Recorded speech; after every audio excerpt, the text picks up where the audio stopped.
Hello friends, मैं हूं आपका दोस्त और होस्ट राहुल और आप सब देख रहे हैं राहुल एक्सप्लेनर। तो चलिए वीडियो को स्टार्ट करते हैं। मूवी की स्टार्टिंग में दिखाई देता है हम सबको एक अनजान शख्स जो कि एक स्केप रूम में फंसा हुआ है और उसे इस स्केप रूम से निकलने के लिए इस बॉक्स को खोलना होगा। किसी ही तरह ये शख्स इस बॉक्स को खोल लेता है और बॉक्स से निकलती है एक चाबी। दरअसल ये दो चाबियां थी एक दूसरे से जुड़ी हुई। इन दोनों चाबियों को एक साथ इन दोनों पोल्स के की होल में डालना था, लेकिन ये शख्स इतना नहीं सोचता और एक ही पोल के की होल में डाल देता है, जहां से निकलता है एक कील और इस शख्स को घायल कर देती है।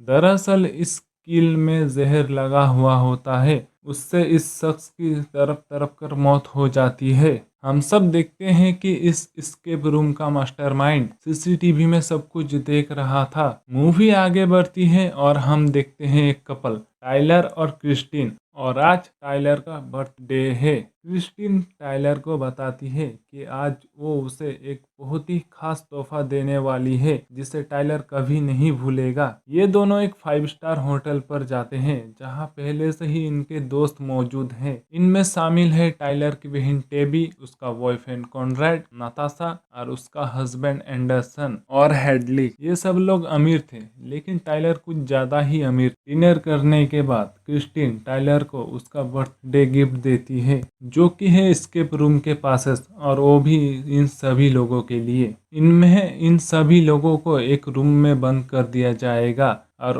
उन सभी लोगों को 1 घंटे के अंदर पहेलियां बुझाकर बाहर निकलना होगा। ये आइडिया सबको इंटरेस्टिंग लगती है और सब लोग हाँ कर देते हैं। इन लोगों को कहाँ पता था कि ये एक डेथ गेम है। इन सब को लेने के लिए नीचे एक वैन आई थी। हेडली भी जाने के लिए बोलती है, लेकिन क्रिस्टीन कहती है बिना पासेस के तुम अंदर नहीं जा सकती, क्योंकि मेरे पास सिर्फ 6 ही पासेस हैं।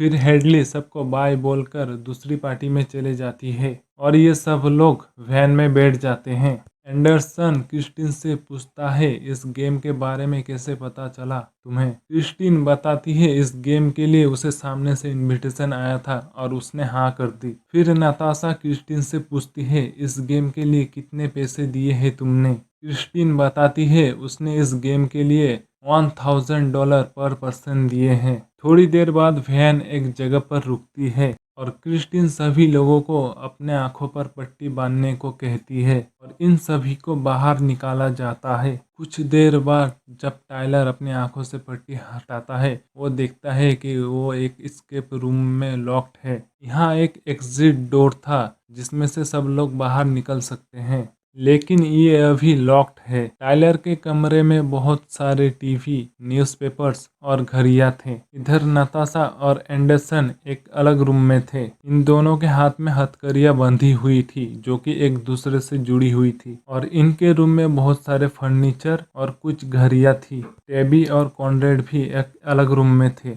रेड के कमर पर एक लॉक है जिसे इन्हें अनलॉक करना है। इनके रूम पर एक डिस्प्ले थी जिस पर ए लिखा हुआ था। टाइलर के रूम पर एक लोहे का दरवाजा है जिस पर कॉम्बिनेशन लॉक लगा हुआ है और इसे खोलने के लिए टाइलर को नंबर खोजना होगा। इधर किसी तरह नताशा और एंडरसन जैसे तैसे करके अपने हथकड़ियों को अलग कर लेते हैं और हथकड़ी खोलने की चाबी ढूंढने लगते हैं, और वहीं इन्हें कॉनरेड का लॉक खोलने के लिए 4 नंबर का कोड चाहिए था, और थोड़ा कोशिश करने पर लॉक खुल जाता है। और हम सब देख रहे हैं इस सीसीटीवी पर इस गेम का मास्टरमाइंड सबको देख रहा होता है। इधर टाइलर को पता चलता है उसका और एंडरसन का रूम जुड़ा हुआ है। उनके बीच एक डोर है जो कि कॉम्बिनेशन कोड से खुलेगा। एंडरसन टाइलर को बताता है कि उसके रूम पे बहुत सारे फर्नीचर और 4 घड़ियां हैं जो फिलहाल बंद है। टाइलर एंडरसन से पूछता है चारों घड़ियां किस टाइम पर रुकी हुई है। एंडरसन टाइलर को सभी घड़ियों के टाइम बताता है और उन नंबर्स को टाइलर कॉम्बिनेशन लॉक पर लगाकर डोर खोल लेता है। सब देखते हैं नाताशा टाइलर पर चिपक जाती है। देखकर लग रहा है दाल में कुछ काला है। फिर नाताशा को डोर से एक चाबी मिलती है। नाताशा और एंडरसन अपने हथकड़ियां खोल लेते हैं और एंडरसन को एक गेम कार्ड मिलती है जिसे टाइलर अपने पास रख लेता है। फिर ये तीनों एक साथ मिलकर अगली पहेली खोजने लगते हैं। फिर नताशा की नज़र इन एनिमल्स के पेंटिंग पर जाती है। नताशा कहती है इन पेंटिंग्स को फूड चेन के हिसाब से लगाना चाहिए। लगाने के बाद दीवार का एक हिस्सा ओपन हो जाता है जिसके अंदर टेबी और कॉनरेड रोमांस कर रहे होते हैं। इसका मतलब इन तीनों के एस्केप रूम एक साथ जुड़े हुए हैं। मोटी गिलास के वजह से इन सबको एक दूसरे की आवाज़ सुनाई नहीं दे रही थी। फिर ये तीनों टाइलर के रूम पर जाते हैं और वहाँ वॉल पर एक डोर दिखाई देता है जो कि टेबी और कॉनरेड वाले रूम का डोर था। टाइलर इस डोर के ऊपर से घड़ियां हटाता है और देखता है कि इस डोर को खोलने के लिए एक चाबी चाहिए। फिर टाइलर को एक घड़ी पर सिर्फ घंटे का कांटा दिखाई दिया जो कि एकदम चाबी की तरह लग रहा था। फिर वो उसे निकालता है और एंडरसन से कहता है जिस भी घड़ी पर मिनट का कांटा है सिर्फ वो ही निकाल के दो। एंडरसन मिनट का कांटा निकाल कर टाइलर को देता है। टाइलर इन दोनों को जोड़कर एक चाबी बनाता है। उस घड़ी से एक गेम कार्ड मिलता है जिसे टाइलर फिर अपने पास रख लेता है। टाइलर चाबी लगाकर डोर को खोल लेता है।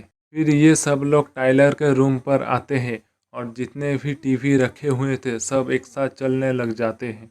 इसमें ये सब लोग क्रिस्टीन को एक पिंजरे पर बंद हुए देखते हैं, वो भी बिना कपड़ों के। और टाइलर कहता है ये सब भी गेम का हिस्सा है और टाइम रहते क्रिस्टीन को छुड़ाना होगा। फिर ये सब लोग डिस्प्ले वाले रूम पर गए।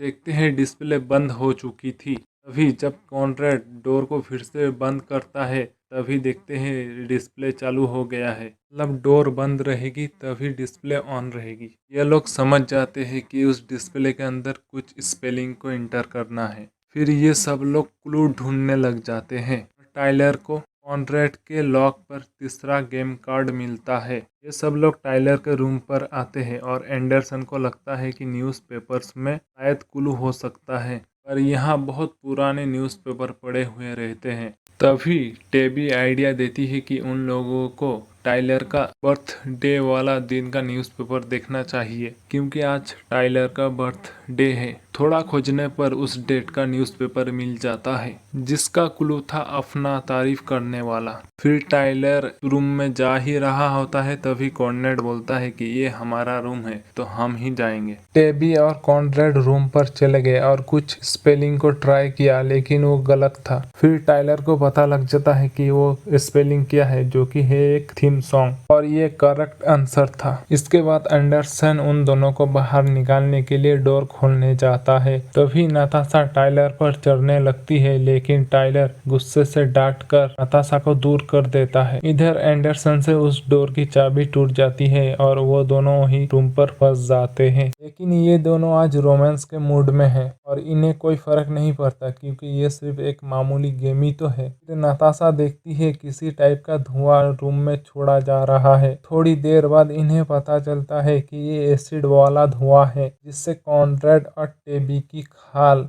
पिघलने लगते हैं। एंडरसन अपनी पूरी ताकत से डोर खोलने की कोशिश करता है लेकिन डोर नहीं खुलता। थोड़ी देर में उन दोनों की शरीर एकदम से पिघल जाती है और उन दोनों की मौत हो जाती है। ये सब कुछ देख के ये तीनों पूरी तरीके से शॉक्ड हो चुके थे। पता चल गया था ये एक डेथ गेम है। क्रिस्टीन भी ये सब देख रही थी। नताशा एंडरसन पर गुस्सा हो जाती है। वो कहती है कि तुमने जानबूझकर चाबी तोड़ दी। टाइलर कहता है लड़ने से कोई फायदा नहीं है और जल्दी से जल्द यहाँ से निकलकर क्रिस्टीन को बचा के निकलना चाहिए। थोड़ी देर खोजने के बाद टाइलर को एक एसी वेंट मिलती है। टाइलर इस एसी वेंट से निकलने के लिए बोलता है। एंडरसन जाने को मना कर देता है। टाइलर और नताशा एसी वेंट में जाने लगते हैं। एंडरसन ना चाहते हुए भी जाने लगता है। थोड़ा आगे जाने पर एक और पहेली मिलती है इन्हें। टाइलर को यहाँ फोर्थ गेम कार्ड भी मिलता है। आगे तभी जा सकते हैं जब इस पहेली को हल करेंगे। इन लोगों को पीछे से कुछ आवाज आ रही थी।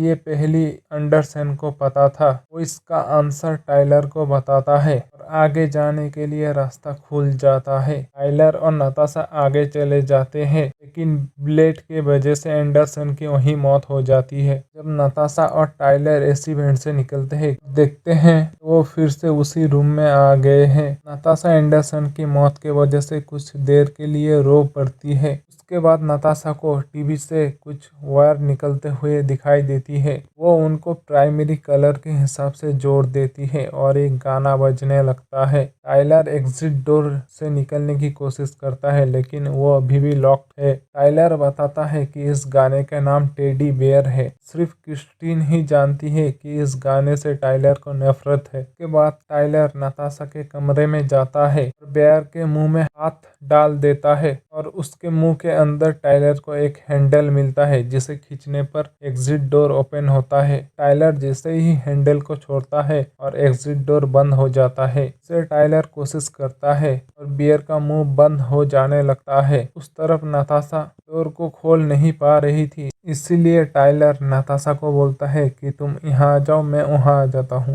नताशा हैंडल को टान रही होती है, तभी बेयर का मुंह बंद हो रहा होता है और इस तरफ टाइलर नताशा को छोड़कर चले जा रहा होता है। के बाद टाइलर के सामने एक और पहेली आती है जिसमें उसके दोस्तों के फोटोज के नीचे 4 स्लॉट्स थे। इन 4 स्लॉट्स में टाइलर उसी 4 गेम कार्ड को डालता है जो उसे पूरी गेम के दौरान मिल रहे थे। इसके बाद टाइलर एक रूम में जाता है और वहाँ एक कुर्सी रखी हुई होती है जिस पर टाइलर बैठ जाता है और उसके सामने 2 मिनट का टाइमर था जो कि स्टार्ट हो रहा था। उसे अपने सामने वाली टीवी पर क्रिस्टीन दिखाई दे रही होती है और वो दोनों एक दूसरे से बात भी कर सकते हैं और उन दोनों के आगे 2 बटन्स लगे हुए थे जिनमें इन दोनों को चूज करना था, अपनी जान बचाए या सामने वाले की। लेकिन टाइलर को क्रिस्टीन पर बहुत शक हो गया था कि इन सब के पीछे क्रिस्टीन ही है क्योंकि वो ही इन सबको यहाँ लेकर आई थी। क्रिस्टीन से पूछता है उसने ऐसा क्यों किया। क्रिस्टीन टाइलर से कहती है उसे कुछ भी नहीं पता और वो भी तो यहाँ फंसी हुई है। लेकिन टाइलर को क्रिस्टीन की एक भी बातों पर भरोसा नहीं है और टाइम खत्म होने से पहले टाइलर खुद को बचाने वाला बटन दबा देता है। लेकिन क्रिस्टीन ने टाइलर को बचाने वाला बटन दबाया था। इस बात से पता चलता है कि क्रिस्टीन इन सब के पीछे नहीं है। दरअसल इस पहेली में इन दोनों को एक दूसरे को चुनना था और टाइलर ने खुद को बचाने का बटन दबाया था, इसीलिए उसी कुर्सी से एक रॉड टाइलर के सीने पे घुस जाता है और उससे उसकी मौत हो जाती है। थोड़ी देर बाद क्रिस्टीन का पिंजरा अपने आप खुल जाता है और हम सब देखते हैं कि क्रिस्टीन शुरू से एक वैन में कैद थी। क्रिस्टीन थोड़ी दूर जाती है और उसे एक टेलीफोन बूथ दिखाई देती है और वो पुलिस को फोन करती है। तभी मास्टरमाइंड उस कॉल को हैक कर लेता है और वो बताता है कि इन मौतों की जिम्मेदार क्रिस्टीन ही है। क्रिस्टीन मास्टरमाइंड को पुलिस की धमकी देती है। मास्टरमाइंड क्रिस्टीन को बोलता है कि अगर वो पुलिस को सब कुछ बता भी देती है लेकिन उसका कोई विश्वास नहीं करेगा क्योंकि क्रिस्टीन को नहीं पता ये स्कूल रूम है कहाँ। फिर मास्टरमाइंड कॉल कट कर देता है। इसके बाद हम देखते हैं कि मास्टरमाइंड एक पार्टी पर नजर रखा हुआ है और इस पार्टी में इन सब की दोस्त हेडली भी मौजूद है और लगता है ये लोग मास्टरमाइंड का अगला शिकार है। और ये मूवी यहीं पर एंड हो